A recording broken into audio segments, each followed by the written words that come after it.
I help them move from chaos to calm with a chronic illness that they've never experienced before. Melodie Prater, the Diabetes Doula, guides families through diagnosis, fear, and the emotional weight of type 1 diabetes. It sounds like you give parents permission to care for themselves through this process without guilt, and you help families laugh, connect, and thrive instead of living in constant fear. I remember getting up like 6, 7, 8 times a night because I was so scared her blood sugar was going to plummet and I wasn't going to catch it. And as a mother, that's horrifying. What happens if I miss this? What happens if something happens and I'm not there for her? Your self matters, because if you can't be like a whole and complete mom for your family, then life doesn't work right. You have to have that balance. I don't let diabetes steal 1 second of my joy. I live my life as a type 1 diabetic with every ounce of joy. There is nothing that I don't do.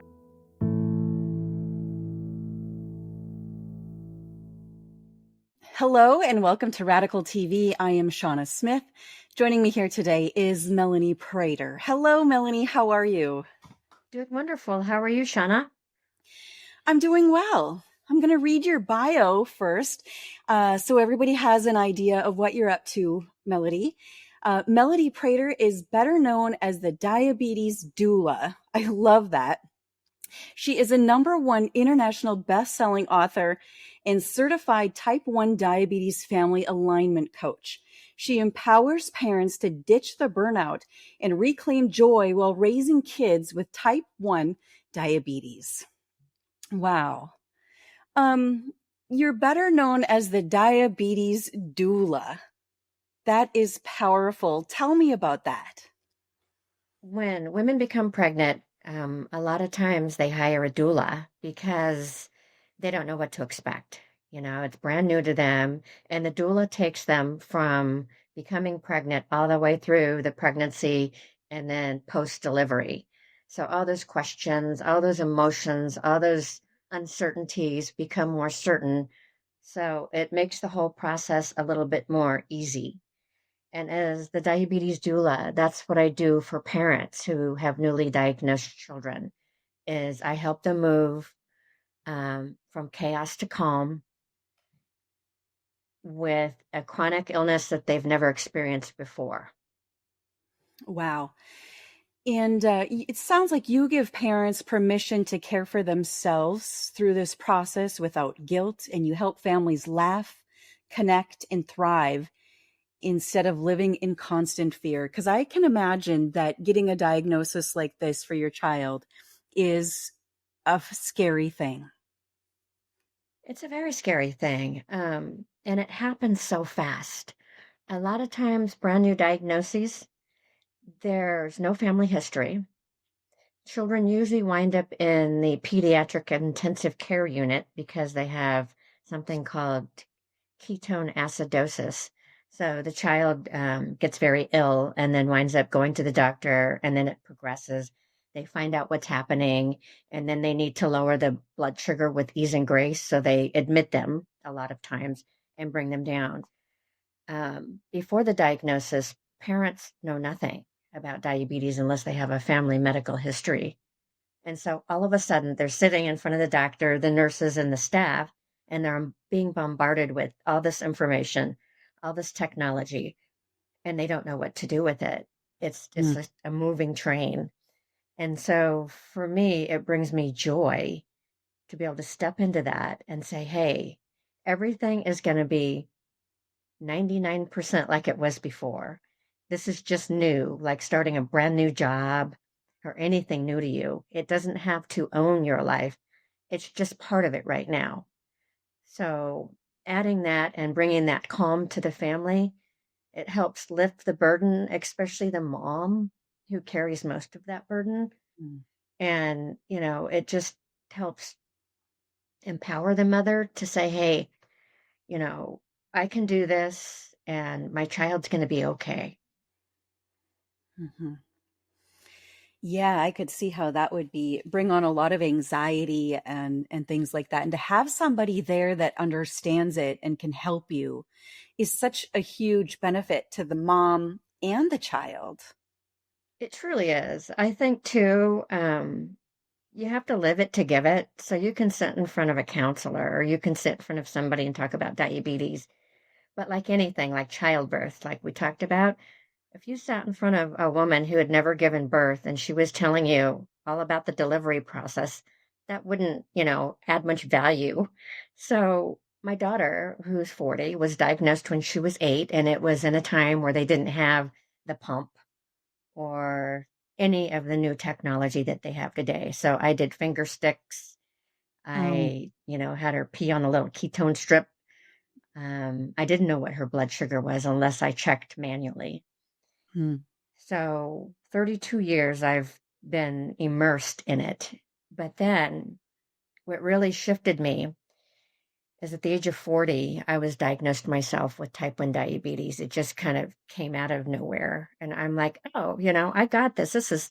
I can handle this. I've managed it for my daughter. I know about the pump.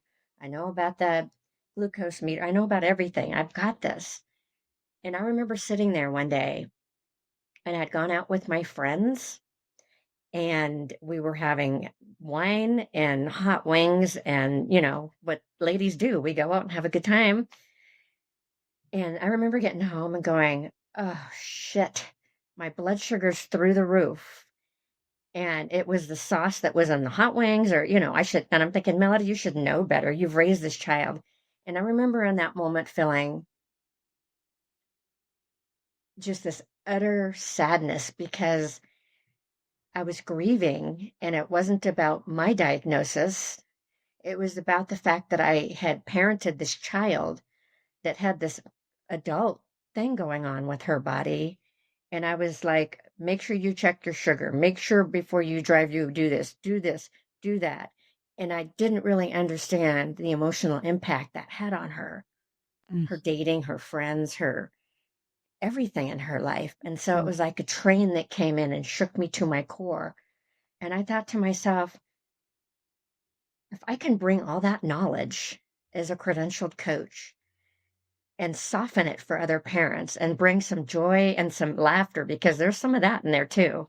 Trust me, there's some funny moments, especially years ago when my daughter and my son were scrapping it up and like siblings do. And it was during an injection. So she took the syringe and she launched it across the room like a dart, and it landed on his back. Like, and so I walk into the room and I'm just dying laughing because I'm thinking, okay, you guys, come on. And I pulled it out and then I'm thinking, I hope there wasn't a single drop of insulin in that, right? It's landing at my son's back. But if you can't find joy in your new world, like, oh my God, then you're toast, right? You have to look at the joys. You have to look at like you walk into a room and somebody's beeping, right? It's the Dexcom beeps, and you're like, somebody says, who's beeping? And you're like, not me. I mean, if you can't do that, it'll drive you nuts. And so I circle back around with parents and I say, let's talk about that. What is it that is driving you nuts? Or what is it that's leaving you, staring at the ceiling at night? And then we come up with a plan so mm, that you can kind of go back and feel like, hey, I got this. This is going to be fine. I'm on a learning curve. I'm not going to be perfect, but we're going to be okay. mhm. More than okay. I love how you find the joy in this. I mean, I get it. And I can see that you embody that and you feel that. And this isn't easy, as you were talking about, a little kid getting their finger pricked and checking everything and dating, all of that stuff. But when you find the joy in it through all of that, there is something extremely spectacular about that.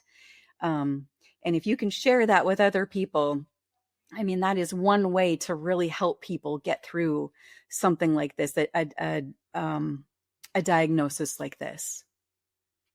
There's joy in life and everything that happens. And a lot of times people, sometimes they're filled with anxiety about what's going on and they don't look at what is this, right? Maybe the joy is we need to come back as a family and maybe look at our food choices and start eating a little bit better. Maybe it's, oh, we need to be more present when we're together. There's all kinds of ways you can look at the joy.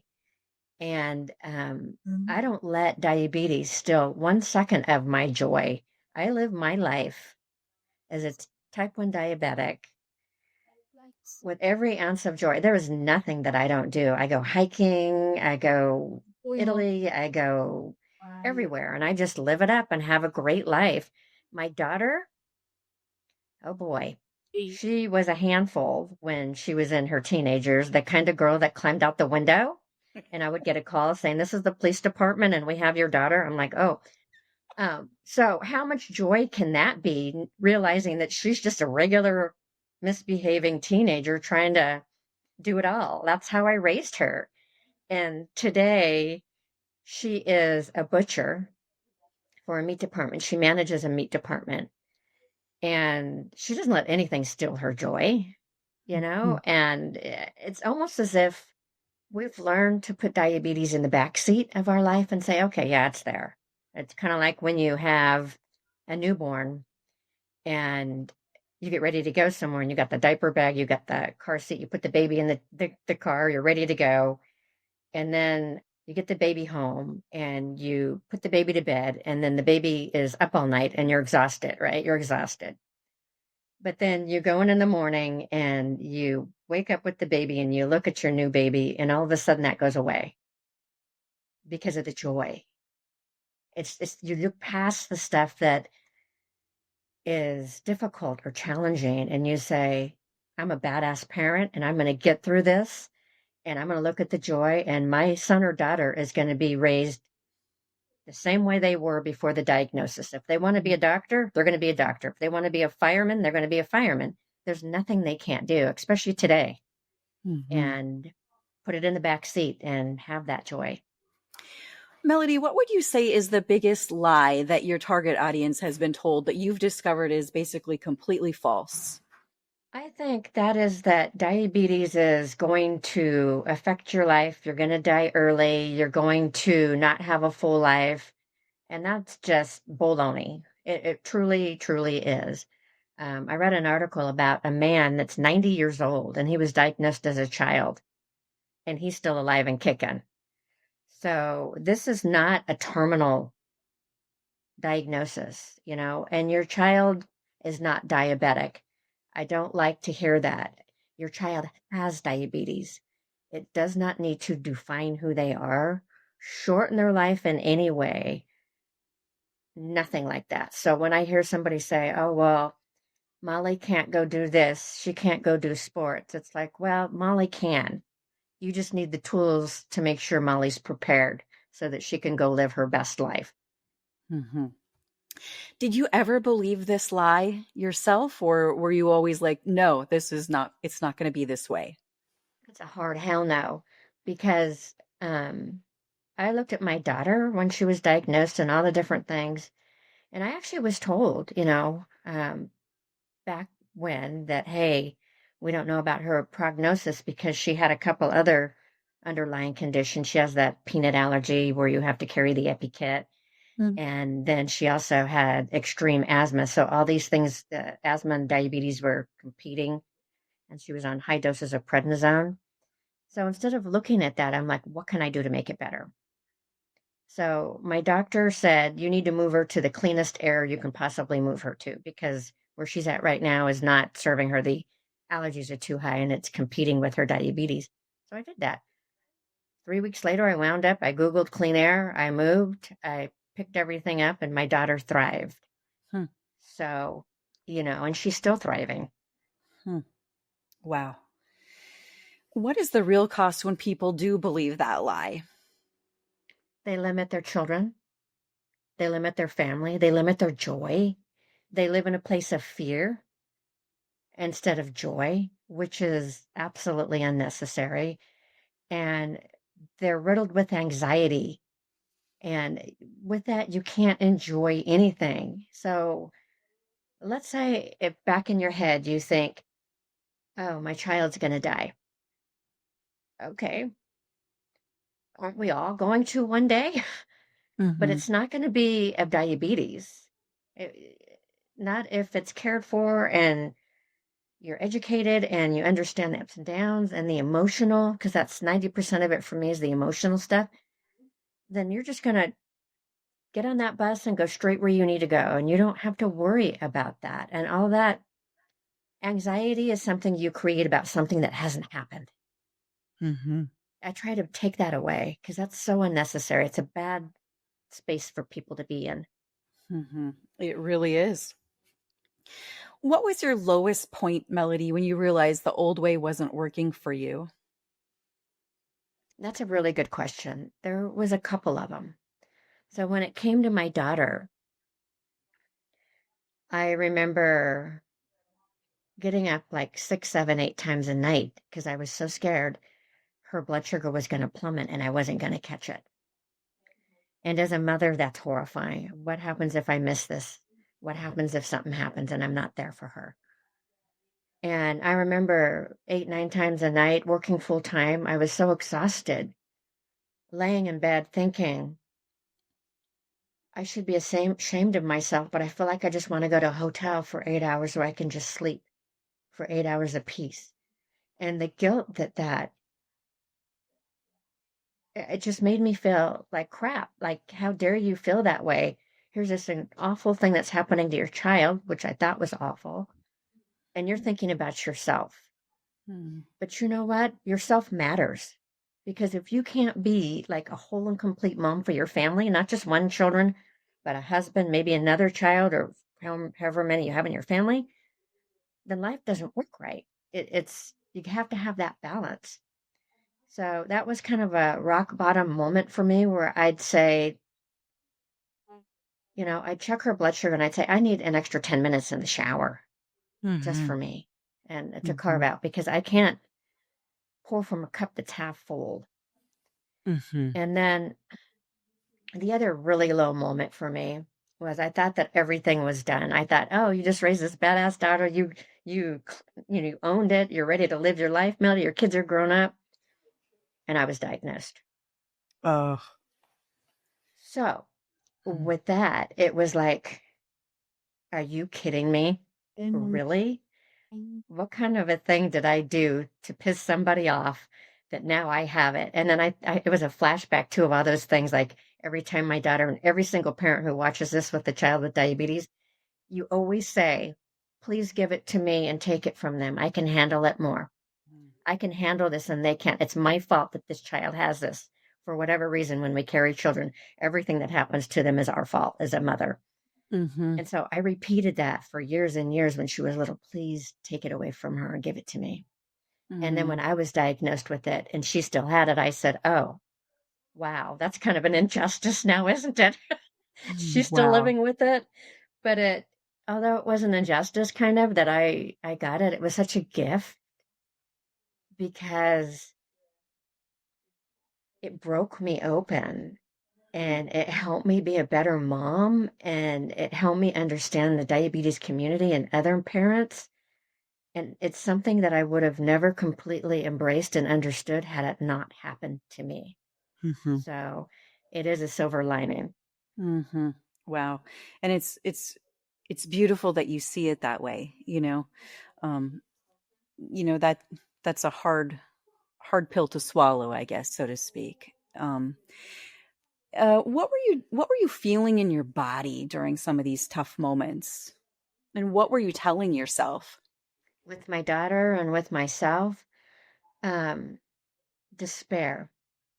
I was feeling absolute despair. So when I meet with parents and we go through, I usually take them through a few minutes of breathing, a few minutes of grounding, because a lot of times you can't get to that. But I felt complete isolation, complete loneliness, complete despair. My chest was tight. I was scattered. My emotions were worse than when I went through menopause, right? I mean, all these Mm, emotions were just churning in me.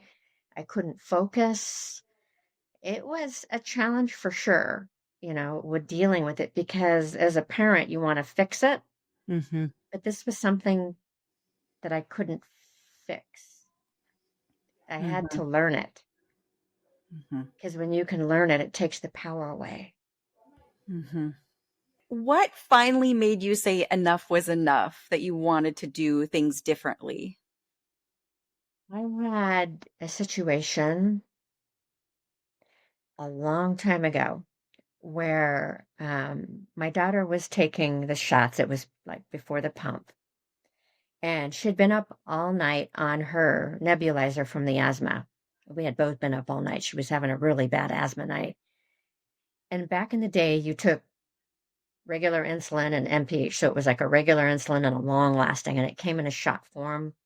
So you had to be very regimented. You had to make sure they ate at a certain time, and then you give the shots, and they ate certain foods. So I remember I woke her up the same time every morning, and I gave her shot, and I put her at the table to eat. And I looked over at that child, and she was like laying on the table, like with her head, and she was asleep. She was exhausted from being up all night.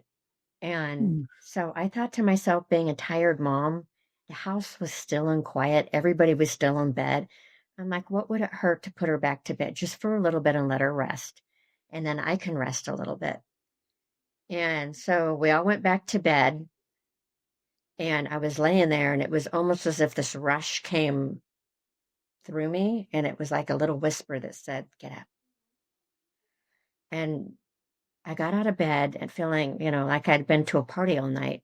And I went into her room, and her face was facing the wall and her back, and she was covered up. And I thought, oh, she's okay. But then I looked over at my two boys who were playing their little Nintendo or whatever on the ground next to her, and she wasn't moving, and they were laughing and playing. And I rolled her over, and she had suffered her first diabetic seizure. Her sugar had dipped too low because she didn't eat enough, and they didn't have a Dexcom, so I didn't know.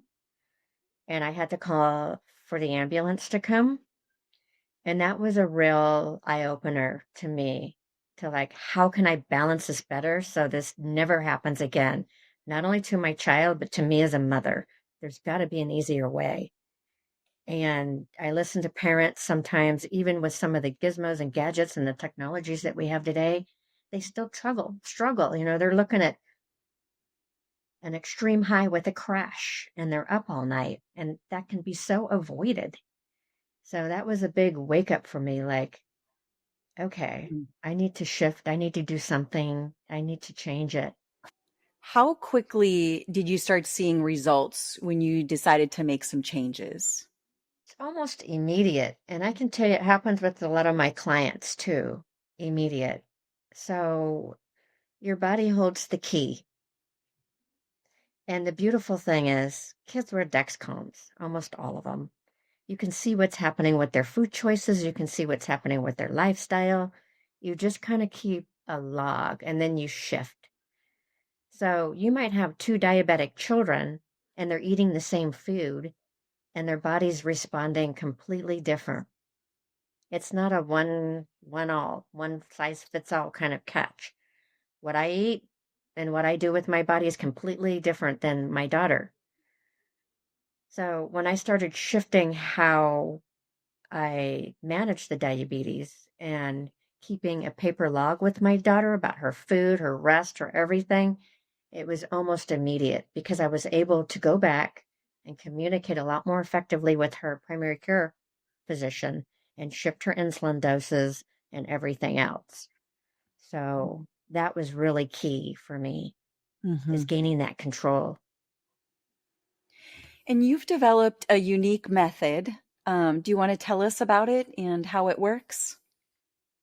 Well, my method is kind of it's a short method. So I bring people from calm to chaos. And it usually starts with an initial meeting. It can either be in a group setting, or it can be in a one-to-one setting, depending on really what they feel most comfortable with.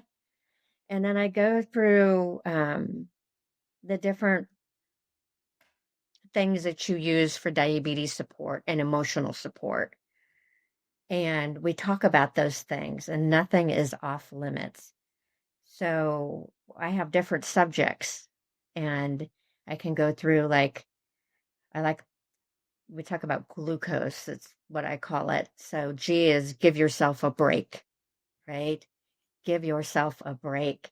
Mm. So we talk about in the mom forum that it doesn't have to be perfect every day. And if you have a bad day, just start fresh. Like when you cheat on your diet, right? Mhm. It's not the end of your diet. It's just like, oh my God, I ate the cake. I'll do better next time. It's the same thing. Like give yourself a break. So if you go to a party with your child and they eat the cupcake, which they do and they should, right? If that's how Mhm. you choose to allow them to, everybody's protocol is different. And you under bolus or over bolus, give yourself a break. It's all new to you and you're learning and great information when you mess up, right? Mhm. Everybody's still here. Hmm. Yeah, I love that. Give yourself a break. Yeah.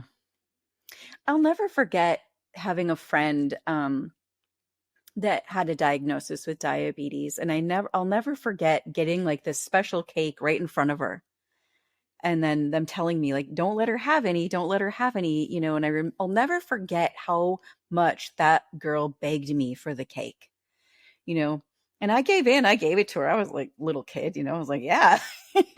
um which, I'll just never forget that. And that's something, it's just something that these children live with, right? I mean, it's just their day-to-day way of being. So I love that you are saying that you're going to slip and give yourself a break.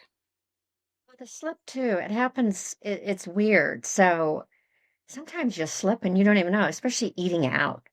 So you go out and you're thinking, I nailed it. I ordered the salad with the chicken on it, and I didn't eat, you know, the pasta or any of that. And then you're looking and your blood sugar is through the roof, and you're like, what the hell just happened? I didn't eat the pasta, which was a choice that I probably could have made, but I chose not to. I had the salad, and I'm probably higher right now than I was if I had eaten the pasta. And then you dive deeper and you realize the sauce that they put on it Mhm. had, 36 grams of sugar and 42 carbohydrates or whatever. And you're like, aha. So it's the little things. So you just give yourself some grace. And you also learn to be like a little bit more of a detective next time to say, hey, what's in the sauce? Mhm. Can you give me ranch on the side or something different that you know is going to be easier on your body? And it's just learning. I mean, it's kind of like every day, Shauna, you don't tell your heart how to beat. It just Mhm. does it, right? Mhm. You take that for granted every day. Oh, my heart's going to beat for me. People living with diabetes, they're no longer producing any insulin at all. And that's something that your body does naturally, but our body does not. So we're giving ourselves that insulin, and in the back of our head, we're doing mathematical calculations every time we sit down at the dinner table. How much should I give myself for this? Is it enough? Is it too little? Should I correct later? And so it pulls your attention. And what that does is you almost get like, I call it alert fatigue, where you're so focused on all these different things that you can't focus on other things. And I hear that from a lot of parents as they get, especially with brand new diagnoses, or even kids like they've had it for several years and then they turn into teenagers. And you're like, hey, what's going on? And then you catch them with their friends and they have a Slurpee in one hand, and a donut in the Mhm. other. So, Mhm. I mean, Mhm. give yourself and give them a break. Mhm. Yeah. What are the other steps in your method? And glucose, L is for leverage. So I help parents leverage what they know and leverage information from others and leverage their life. It's all about leveraging and learning and making sure that you're more informed today than you were yesterday. That Mhm. has been very, very helpful because a lot of times parents will go into it and then they'll say, oh, my son has been diagnosed for 6 months and we're rocking it.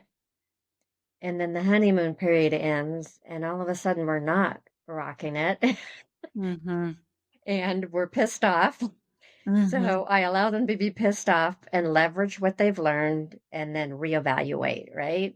Mm-hmm. And we go through that whole thing on how that works. Sit down, talk to me about what was working, what is not working right now for you, and let's talk about how we can leverage it to get you back to that point of clarity and joy so that you're not second guessing your parenting. And that's huge. Wow. Wow. What would you say is a common obstacle that people face at each step? I would say, and this is kind of off the cuff, but when I have a parent that is new, their child's newly diagnosed, the obstacle isn't with the child or the diagnosis, it lies within the mom. You Mm, have this huge responsibility. I'm going to keep my child alive. That's how they feel. My child's going to die yeah. if I screw up here. And then they call me or text me or email me and they say, "Hey, could I get in a meeting with you?" And so I schedule the appointment. I'd say 99.9% of my first new moms in the first appointment for an hour, I sit with them and they cry. Mm, They cry because they have never been heard before. Everybody's telling them, "What is this? How do you fix it? Is it going to go away?" And they're overwhelmed with all this crap. And then they're exhausted and they've never had permission just to let it out and just be without being judged or anything. Just let it out. And I'd say that's a very, very common thing is that first coaching appointment that everybody feels like, "Oh my God, I'm so sorry, Melody. All I did was cry." And I said, "Thank God all you did was cry because next time we can start moving forward now mm, that you've given yourself permission to do that." mm-hmm. To feel what's actually there. Mm-hmm. Wow. How can someone know when they're making progress with your program? You can feel it. You can completely feel it. That's when kind of like you have a colicky baby, right? And it's crying all night, all the time, and you're doing everything you can. And then you try something different. It can be putting them on their stomach on a little rocky thing or whatever. And all of a sudden you're like, bingo. And you're laying there going, "Oh my goodness, the house is quiet. It's calm." So it's an energy that fills your house. The calmness is when you feel like you're making progress.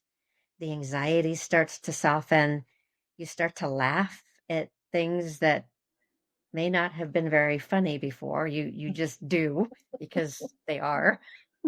And you start to move forward with that confidence and clarity that, hey, I got this and it's going to be okay. And my child's going to be okay. And we're going to be okay. And that's Hmm. when you know you've made huge progress.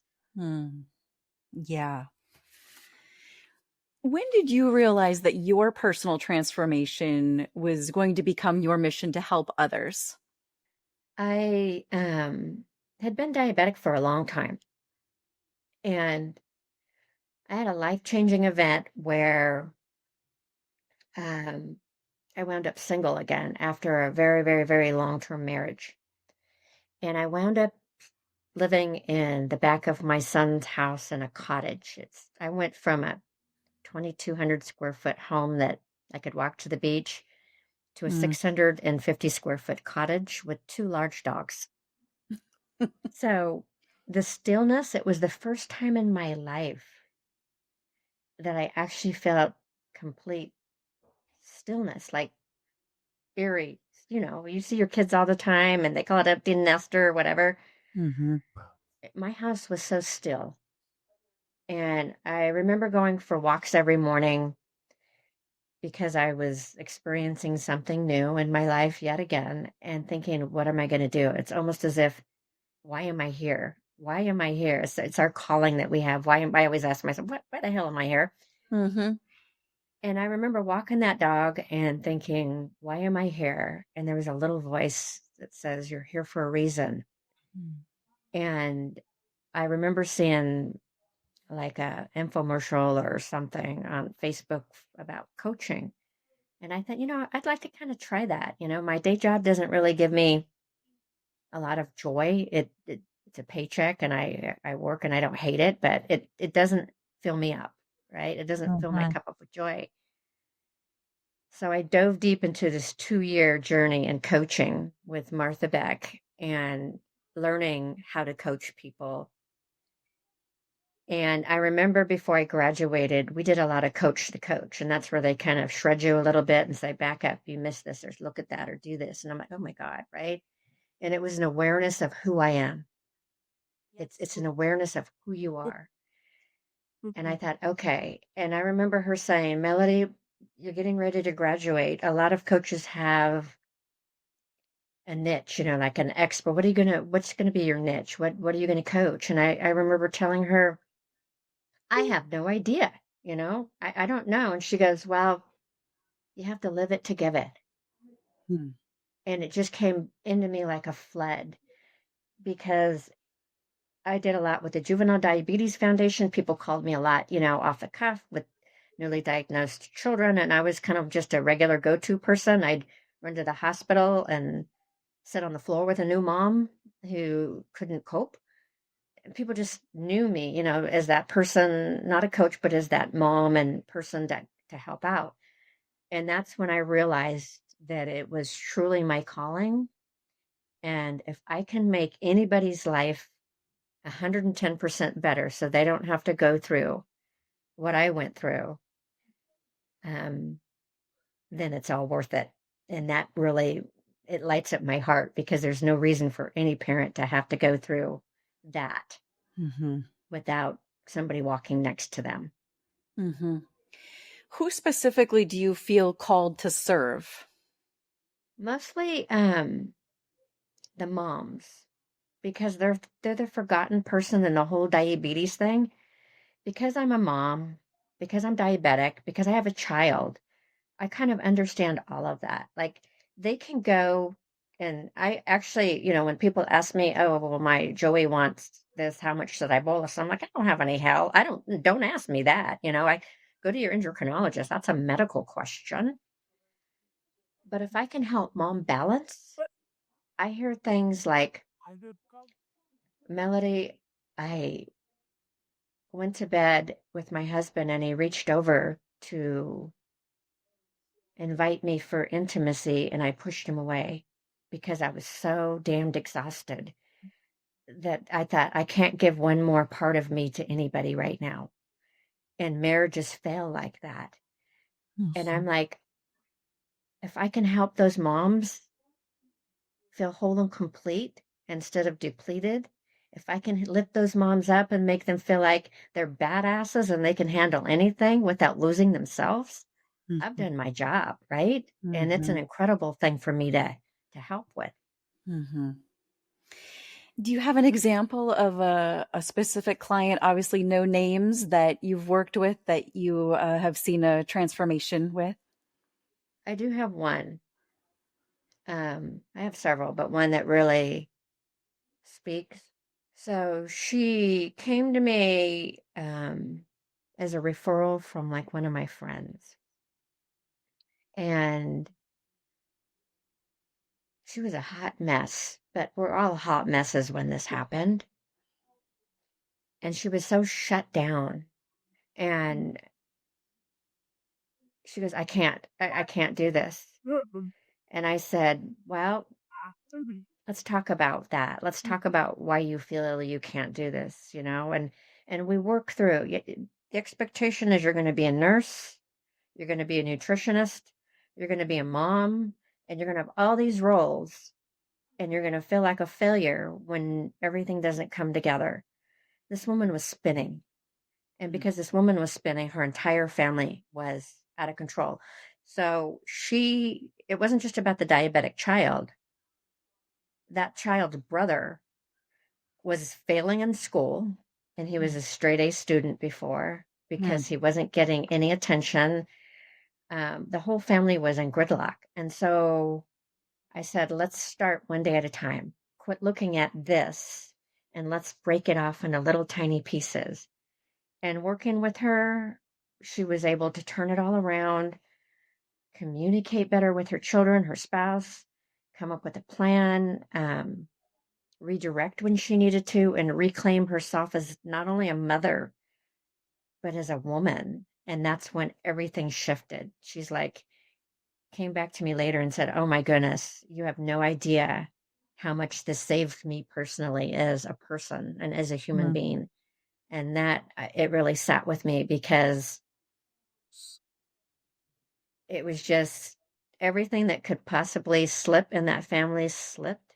mhm, And for her to come back and be able to pull it together, I was just so proud of her.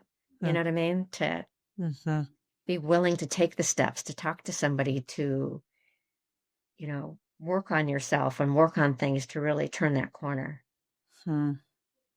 Is there anything that breaks your heart about your industry? Yep. Yep. And yep. I'm on a lot of the Facebook and different, like diabetes, parents of diabetes feeds.